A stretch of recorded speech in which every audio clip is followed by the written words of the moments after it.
Patuloy na isinasabuhay ng Second Occidental Mindoro Provincial Mobile Force Company ang advokasya ng Philippine National Police na paigtingin ang ugnayan sa komunidad sa pamamagitan ng Human Rights Lecture na isinagawa para sa mga benepisyaryo ng Pantawid Pamilyang Pilipino Program sa Barangay Balansay, Mamburao Occidental, Mindoro.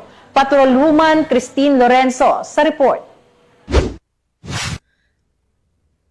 Nagsagawa ng makbuluhang Human Rights Lecture ang mga tauhan ng Second Occidental Mindoro Provincial Mobile Force Company na pinangunahan ni Police Corporal Zaria G. Aliwalas, Admin PNCO para sa mga benepisyaryo ng Pantawid Pamilyang Pilipino Program ng Department of Social Welfare and Development sa Sitio Lagundian, Barangay Balansay, Mamburao Occidental, Mindoro. Kasama rin sa aktibidad si Ms. Lyra V. Hernalin mula sa DSWD na tumulong sa pagbibigay kaalaman sa mga kalahok tungkol sa karapatang pantao at iba pang mahalagang usapin na layuning maprotektahan at mapalakas ang bawat miyembro ng komunidad. Layunin ng programa na itaas ang kaalaman tungkol sa mga pangunahing karapatan at tungkulin ng bawat mamamayan. Turuan ang mga benepisyaryo kung paano kilalanin, iwasan at i-report ang anumang uri ng pang-aabuso o pananamantala at hikayatin ang pagkakaisa at pagiging mulat ng komunidad tungo sa ligtas at maunlad na pamumuhay. Bukod dito, namahagi rin ang mga pulis ng mga flyers na naglalaman ng impormasyon tungkol sa disaster preparedness, anti-illegal drug campaign, Anti-Terrorism Act of 2020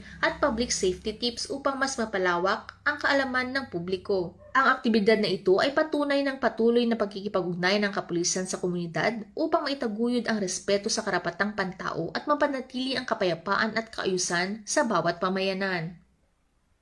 Mula dito sa home of the Police Eco Warriors, Calapan City, Oriental, Mindoro, ako ang iyong PNN correspondent, Patrolwoman Christine Lorenzo, alagad ng batas, tagataguyod ng balitang pulis.